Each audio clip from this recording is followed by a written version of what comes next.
ඇයි ඔයා ගුරුවරයෙක් වෙලා පාන්දරට පාඩම් කරන්න එපා කියලා කියන්නේ? මොකද්ද මේ පාඩම් කරන වෙලාව ලියන පොත? මං වාට හෙට කියන්නම් කියලා. පාන්දර 2 වෙනකන් නෙමෙයි පාන්දර 5 වෙනකන් ඇහැරලා පාඩම් කරත්. ආර පාඩම් කරන කිසි දෙයක් ඔයාගේ ඔළුවට යන්නේ නැහැ. ඔයාගේ අම්මට කියන්න කවදාවත් මේ දේ කරන්න එපා කියලා. මේ වීඩියෝ එක ඔයාගේ අම්මටත් යවන්න.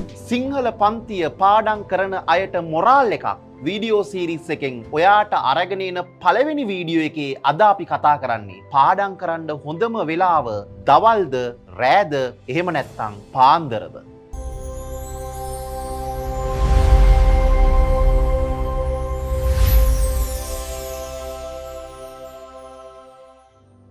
සමහර ළමයි කියනවා Tamanට පාඩම් කරන එක වැඩිපුරම මතක හිටින්නේ පාන්දර කියලා. තවත් සමහර අය කියනවා මට පාන්දරට පාඩම් කරන්න බෑ. ඔළුව කැක්කුම හැදෙනවා. මට උදේ නැගිටින්නත් බෑ. නිදිමත තියෙනවා. ඒ නිසා මම පාඩම් කරන්නේ දවල් කියලා. සමහර අය කියනවා මට දවල්ට පාඩම් කරන්න බෑ. මොකද හේතුව මට ඉස්කෝලේ යන්න වගේ වැඩ තියෙනවා. ඒ නිසා මම පාඩම් කරන්නේ රෑ කියලා. මම හිතන්නේ පුද්ගලිකව මගේ මතයට අනුව ළමයෙකුට පාඩම් කරන්න වඩාත් හොඳම වෙලාව තමයි රෑ. කවුරු හරි කෙනෙක් කිව්වොත් ඇයි ඔයා ගුරුවරයෙක් වෙලා පාන්දරට පාඩම් කරන්න එපා කියලා කියන්නේ? අපි එදා ඉඳලා පුරුදු වුණේ පාන්දරට පාඩම් කරන්නනේ කියලා. ඒකට මම දෙන උත්තරේ තමයි අපි පාන්දර 4ට පාඩම් කරන්න පටන් ගත්තොත් එහෙම නිදිමත ඇරලා ඈලි මෑලි වෙලා මේ පැත්ත බලද්දි 4 මාරයි. ඊට පස්සේ පොත අරගෙන පාඩම තෝරගද්දි 4:45යි. පිටුවක් පාඩම් කරලා මේ පැත්තට එද්දි 6 මාරයි එළිය වැටිලා. එතකොට මුළු ගෙදරම පරිසරය වෙනස් වෙනවා. තාත්තා වැඩට යන්න ලෑස්ති වෙනවා, නංගිලා මල්ලිලා ඉස්කෝලේ යන්න ලෑස්ති වෙනවා, අක්කලා අයියලා වැඩට යන්න ලෑස්ති වෙනවා, අම්මා තේ හදනවා. අන්න පාඩම් කරන මානසිකත්වයේ බිඳෙනවා. එතනින් මෙහාට යද්දි වෙලාව ඉවරයි. කරපු පාඩමකුත් නැහැ. උදේ නැගිටපු එකේ නිදිමත විතරයි. තව කවුරු හරි කෙනෙක් ඇහුවොත් ඇයි මට දවල්ට පාඩම් කරන්න බැරි කියලා. දවල්ට පාඩම් කරන්න බැහැ කියලා මං කියන්න හේතුව තමයි දවල්ට ගොඩාක් වෙලාවට පරිසරයේ කලබලයි. අපිට නැගිටලා යන්න වෙන ගමන් තියෙනවා. නැගිටලා යන්න හිතෙනවා ඇත්තටම. සද්ද බද්ද වැඩි. ගොඩක් වෙලාවට දවල් වෙලාව කියලා කියන්නේ පාඩම් කරන්න සුදුසු මානසිකත්වයක් ගේන වෙලාවකුත් නෙවෙයි. මම කියන්නම් දැන් රෑට පාඩම් කරන්න තියෙන එකේ වාසි වගේම රෑට පාඩම් කරද්දි ඔයා කොහොමද පාඩම් කරන්න ඕනේ කියලා. රෑට පාඩම් කරන්න ඕන විදිය ගැන කියද්දි මම මුලින්ම පාඩම් කරද්දි කළ යුතු දේ සහ නොකළ යුතු දේ කියලා වගුවක් ගහ ගන්නවා. මුලින්ම මම කළ යුතු දේ කියලා කියන්න හදන්නේ පාඩම් කරන වෙලාව නිශ්චිතවම හිතේ තියාගන්න ඕනේ. ඔයා පන්ති ගිහිල්ලා හරි ඉස්කෝලේ ගිහිල්ලා හරි උදාහරණයක් හිතමු අපි ගෙදර එන්නේ හවස 6ට කියලා. ඇඟ හොදලා නාලා කරලා අපි හිතමුකෝ පාඩම් කරන්න ගන්නේ 7 මාරට කියලා. 7 මාරට පාඩම් කරගන්නවා කියලා වෙලාව දාගෙන ඉන්නවා නම් පන්ති ඇරලා යාළුවොත් එක්ක රස්තිය අදු ගහන්න විදිහක් නැහැ. ඉස්කෝලේ ගිහලා රස්තිය අදු ගහන්න විදිහක් නැහැ. හරියටම 7 මාට මම පාඩම් කරන තැන ඉඳගන්න ඕනේ කියන නිශ්චිත කාලසටහන ඔයාගේ හිතේ තියෙන්න ඕනේ. එතකොට කළ යුතු දේ නිශ්චිතව පාඩම් කරන්න ආරම්භ කරන වෙලාව. 7 මාට පාඩම් කරන්න දාගත්ත ළමයෙක් එක දවසක් 8 මාට පටන් ගත්තොත් ඊළඟ දවසේ 9ට පටන් ගයි 10ට පටන් ගයි ඊළඟ දවසේ පාඩම් කරන්නෙම නැති වෙයි. පාඩම් කරද්දි පාඩම් කරන වෙලාව ගැන නිශ්චිතව ඔයාගේ හිතේ තියෙන්න ඕනේ. අද දවස සදුදා නම් මම සදුදා පාඩම් කරන්නේ 7 මාරේ ඉඳලා පාන්දර 4 වෙනකන්, පාන්දර 3 වෙනකන්, එහෙම නැත්නම් පාන්දර 5 වෙනකන්. ඒ ස්වයං විනය නැත්තම් කවදාවත් පාඩම් කරන්න තියා පාඩම් කරන එකෙන් ඔයාට ලැබෙන සුළු දෙයක්වත් ලැබෙන්නේ නැහැ.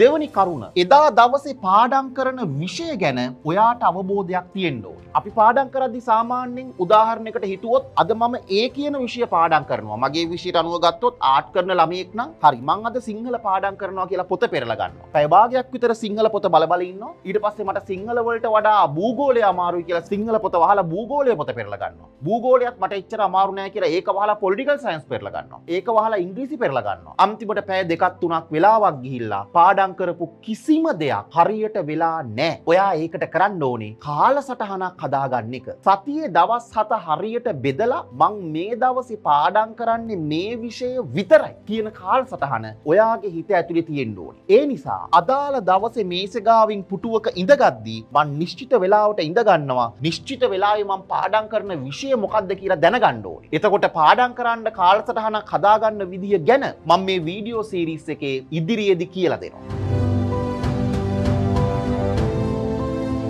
ඊළඟට පාඩම් කරන වෙලාව ලියන පොතක් අපි ගාව තියන්න ඕනේ. පාඩම් කරන වෙලාව ලියන පොතක් අපි ගාව තියෙන්න ඕනේ. මොකද්ද මේ පාඩම් කරන වෙලාව ලියන පොත කියලා කියන්නේ? මේ පොත තමන් විතරක් බැලුවාම ඇති. මේක කාටවත් අපි පෙන්න යන්නේ නැහැ. ඒ ක්‍රමයේ කියලා දෙන්නයි මන් දැන් යන්නේ. ඉස්සෙල්ලාම ගන්න මේ වගේ හාෆ් ෂීට් කොලයක්. ඒක මේ විදිහට දෙකට නමන්න. ඊගාවට මේ හාෆ් ෂීට් කොලේ නැවත වරක් මේ විදිහට දෙකට නමන්න. දෙකට නමලා මේ හාෆ් ෂීට් කොලේ ඉරලා හරියට පිළිවෙලට පොතක් හදාගන්න. ඒ පොත දවස් 30ක් යනකම් පිටු තියෙන විදිහට අමුණ ගන්න. මං අපේ පන්තියේ ළමයින්ට නම් මෙහෙම පාඩම් කරන්න පොතක් ගෙදරටම එවනවා. මේ තියෙන්නේ මම ඒ ගෙදරටම එවන පොත. මේකේ මම එවන පොතම ඕනේ කියලා එකක් නැහැ. මේ පොතේ මුලින්ම ඔයාගේ සාමාන්‍ය පෙළ හරි උසස් පෙළ හරි වෙන ඕනම තියෙන වර්ෂය ලියා ගන්න. උසස් පෙළ නම් A3යි. සාමාන්‍ය පෙළ නම් A9යි. එහෙම නැත්නම් ඔයා ලියන විභාගේ ලෝ එන්ට්‍රන්ස් හරි මොකක් හරි විභාගයක් නම් ඔයාගේ ටාගට් එක ලියන්න. ඊට පස්සේ ඔයාට කැමති විදිහට යටින් මේ විදිහට ඔයාගේ හිතේ මොරාල් එකක් හැදෙන වචන ටිකක් ලියා ගන්න. ඊට පස්සේ මේ පොතේ මම කිව්වා වගේ හැම මාසෙම පළවෙනි දිනයේ සිට ඒ මාසේ අවසන් වන දිනය දක්වා දින තියෙනවා. මේ වගේ පොතක් ඔයාට හදාගන්න බැරි කමක් නැහැ. ඔයාට ගෙදරදිම හදාගත්ත මේ පොත පාඩම් කරන්න පටන් ගන්න කලින් ළඟට ගන්න. උදාහරණයක් හිතන්න මේ තමයි ඔයාගේ ඒ පොත. මේ පොතේ උඩින්ම දිනය කියලා දාලා ඔයා පාඩම් කරන්න පටන් ගන්න දවසේ අදාළ දිනේ දාන්න. උදාහරණයකට මම දානවා 2026 5:30 කියලා. ඊට පස්සේ ඔයා අද දවසේ පාඩම් කරන විෂය නම දාන්න. උදාහරණයකට මම දානවා සිංහල කියලා. ඊළඟට මේ පොතේ ඔයාගේ පහසුවට මම මේක බෝඩ් එකේ දැන් ලොකුවට ලියනවා පිටුව ගැන හිතන්නේ නැතුව. ඔයා පාඩම් කරන්න පටන් ගන්න වෙලාව අපි හිතමු 7:30 PM කියලා. 7:30 PM කියලා ඔයා පාඩම් කරන්න පටන් ගද්දී මෙහෙම ආරම්භය කියලා ලියන්න. අනිවාර්යෙන්ම පාඩම් කරන එක ඔළුවට යන්න නම් පැය එකමාරකට සැරයක් ඔයාට ඉන්ටර්වල් එකක් ගන්නම වෙනවා.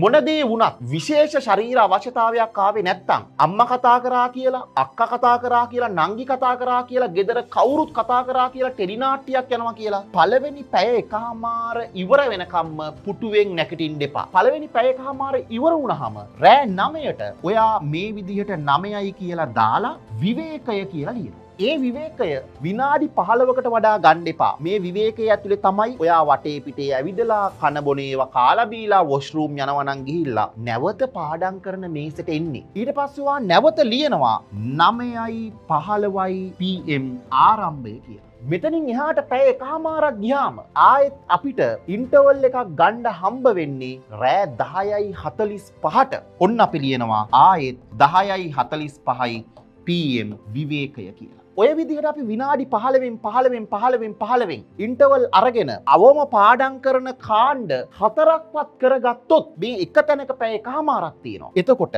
අපි පාඩම් කරලා අවසන් වෙන්න යද්දී මේ විදිහට ලියලා අවම අපි 2යි කාල වෙනකන් පාඩම් කරොත් අපි දන්නේම නැතුව එදා දවසේ පැය 6ක් පාඩම් කරලා අන්තිමට අපි මෙතනින් ලියනවා පැය 1යි භාගයයි. මෙතනින් ලියනවා ආයෙත් පැය 1යි භාගයයි කියලා. මේ විදිහට මේ කොටස් 4ම එකතු වුනහම පැය 6යි කියලා ඔයා ගාව තියෙන රතු පාට පෑනකින් ලොකුවට එදා දවසේ මේ පිටුවේ ලියන්න. ඔන්න ඔයාට ආඩම්බරයක් එනවා.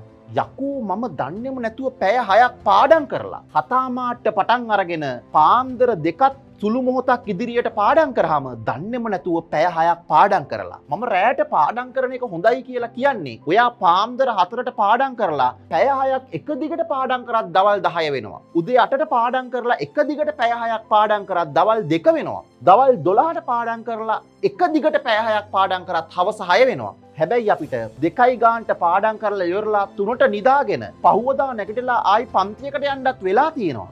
ඒකයි මම කියන්නේ රෑ පාඩම් කරන එක හොඳයි කියලා. ඒක තමයි මං ඔයාට කිව්වේ පාඩම් කරන එක ලියන එකේ තියෙන වැදගත්කම. ඊළඟට ඔයා පාඩම් කරද්දි කළ යුතු තවත් අනිවාර්ය දෙයක් තමයි එදා පාඩම් කරන එක ෂෝට් නෝට් එකක් හදාගන්න එක. ෂෝට් නෝට් එකක් හදාගන්න විදිහ ගැනත් මං ඉදිරියේදී මේ වගේම වීඩියෝ එකක කතා කරනවා. මේ විදිහට ඔයා නිශ්චිත වෙලාවක පාඩම් කරොත්, නිශ්චිත විෂයක් එදා දවසට තියාගත්තොත්, පාඩම් කරපු වෙලාව ලිව්වොත්, ෂෝට් නෝට් එකක් හදාගත්තොත් එදා පාඩම් කරපු ටික ඔයාට එදා රෑ නිදාගද්දී තමන් ගැන මහ විශාල ආඩම්බරයක් දැනෙනවා. යකෝ මම දැන් හැමෝම කියනවා වගේ කාලේ නාස්ති කරන කෙනෙක් නෙවෙයි. මම පැය 6ක් පාඩම් කරා. මට තව මේක කරන්න පුළුවන්. මං අද පාඩම් කරලා ඉවර වෙද්දී නිශ්චිත විෂයක් පාඩම් කරපු වෙලාව ලියලා පාඩම් කරපු එකේ ෂෝට් නෝට් එකකුත් මං ගාව තියෙනවා. ඒතකොට ඊළඟ දවසේ විෂය පාඩම් කරන්න කලින් ඊළඟ සතියේ විෂයෙම එන දවසට ඔයාට ෂෝට් නෝට් එක බැලුවා නම් එදා පාඩම් කරපු ටික මතක් වෙනවා. දැන් මම කියන්න යන්නේ මොකද්ද පාඩම් කරද්දී නොකළ යුතු දේ කියලා. අනිවාර්යෙන්ම පාඩම් කරද්දී ඒ පාඩම් කරන වෙලාවෙවත් පාඩම් කරලා ඉන්ටර්වල් එකක් ගන්න වෙලාවෙවත් යාළුවොත් එක්ක WhatsApp, Instagram, Facebook, TikTok කිසිම සමාජ මාධ්‍යකවත් කිසිම ආකාරයකින්වත් පණිවිඩ හුවමාරු කරගන්න එපා. ඇයි මං එහෙම කියන්නේ? ඔයා පළවෙනි එකහමාර පාඩම් කරලා ඒ විනාඩි 15 ඔයා යාළුවෙක් එක්ක මැසේජ් කරොත් ඒ යාළුවා මැසේජ් එකක් එව්වොත් මට ඔයාට කියන්න දෙයක් තියෙනවා මං ඔයාට හෙට කියන්නම් කියලා. පාන්දර 2 වෙනකන් නෙමෙයි පාන්දර 5 වෙනකන් ඇහැරලා පාඩම් කරත් අර පාඩම් කරන කිසි දෙයක් ඔයාගේ ඔළුවට යන්නේ නැහැ. අර මැසේජ් එක තමයි ඔයාගේ ඔළුවේ වැඩ කර තියෙන්නේ. කිසිම හේතුවක් නිසා මේ පාඩම් කරලා 2 ගාන හරි ඔයා පාඩම් කරන එක ඉවර වෙන තාක්කල් ෆෝන් එක බැලුවට කමක් නැහැ. හැබැයි Instagram, TikTok ඒ වගේ තියෙන දේවල් වගේ ඔළුවට දාගන්න එපා. විශේෂයෙන්ම යාළුවොත් එක්ක මැසේජ් කරන්න එපා. පාඩම් කරද්දී ඇත්තටම නොකළ යුතු දේවල් කියලා ඊළඟ උපදෙස් දෙන්න තියෙන්නේ ඔයාගේ පාඩම් කරන මේසය හැඩි කරගන්න එපා කියන එක. පාඩම් කරද්දී මේසය තියාගන්න ඕන විදිය ගැන මම මේ සීරීස් එකේ දෙවෙනි වීඩියෝ එක විදියට එකක් කරනවා. ඒකෙදි වාට මං කියලා දෙනවා පාඩම් කරද්දී ඔළුවට යන්න නම් කොහොමද මේසය මත තමන්ගේ පොත් තියාගන්න ඕනේ කියලා. ඊගාවට ඔයා නොකොළ යුතු ඊළඟ දේ අර විනාඩි 15 නිකන්වත් නිදාගන්න යන්න එපා. මොකද හේතුව විනාඩි 15 නිින්දට ගියාට පස්සේ අපිට සමහර වෙලාවට ඇහැරෙන්න බැරි වෙනවා. පාඩම් කරනවා කියලා කියන්නේ කෝපි බිබී බිස්කට් කකා කරන එහෙම සැපදායක වැඩක් නෙවෙයි. ඉගෙන ගන්නවා කියන්නේ ලේසි වැඩක් නෙවෙයි. මේක කට්ට කාලා කරන්න ඕන වැඩක්. පාඩම් කරන කාලේදී වා කීයටවත් හිතන්න එපා මම නිදි මරාගෙන හිටියොත් මගේ ඇස් යට කළු වෙයි, මම කැත වෙයි, මූණේ කුරුලෑයි. පාඩම් කරද්දී එහෙම දේවල් වෙන්න පුළුවන්. හැබැයි ඔයාගේ ටාගට් එකට ගියාම ඔයාගේ විභාගේ පාස් කරගත්තාම ඒ ඔක්කොම තිබුණටත් වඩා ආයෙත් හොඳට හැදෙයි. පාඩම් කරද්දී නොකළ යුතු දේ කියලා ඔයාට දෙන අන්තිම උපදෙස අදාළ ඇත්තටමත් ඔයාටත් වඩා ඔයාගේ අම්මට. ඔයාගේ අම්මට කියන්න කවදාවත් මේ දේ කරන්න එපා කියලා. මේ වීඩියෝ එක ඔයාගේ අම්මටත් යවන්න. ඔයා පාඩම් කරනවා කියලා අම්මට ඔයා අකමැති නම් අවදි වෙලා ඉන්න එපා කියන්න. සමහරලාට අම්මලා කියනවා මං පුතේ ඉන්නම් මෙතෙන්ට වෙලා ඉඳගෙන ඔයා පාඩම් කරන්න. ළමයා කියනවා නෑ අම්මේ ඔයා නිදාගන්න. නෑ ඉතින් මම මෙතන හිටියට කමක් නෑ නේ ඔයා පාඩම් කරන්න කියලා අම්මලා කියනවා. ළමයා කියනවා නෑ අම්මේ නිදාගන්න. ඇත්තටම අම්මා හැරලා ඉද්දි ගොඩාක් වෙලාවට ළමයාට හිත නිදහසේ තියාගෙන පාඩම් කරන්න බෑ. ගේ ඇතුළේ ළමයා ඉන්නේ. කවුරුත් ළමයාව හොරකම් කරන් යන්නේ නෑනේ. අම්මට ළමයාව අවිශ්වාස නම් ෆෝන් එක අරගෙන යන්න කියලා. අම්මට කියන්න ඔයාලා පාඩම් කරනවා කියලා එයා දුක් විඳගෙන හැරලා ඉන්න එපා කියලා. එතකොට ළමයාට නිදහසේ පාඩම් කරන්න වෙන්නේ නැහැ. පාඩම් කරන එකක් ඔළුවට යන්නෙත් නැහැ. අම්මත් බොරුවට හැරලා ළමයාත් බොරුවට හැරලා වෙච්ච දෙයක් නැති වෙනවා. මේ ක්‍රමේ try කරලා බලන්න. මං ආයෙත් මතක් කරන්නම්. පාඩම් කරද්දී විෂයන් වලට අදාළව සතියේ දවස් 7 බෙදලා නිශ්චිත දවසට නිශ්චිත විෂය තෝරගන්න.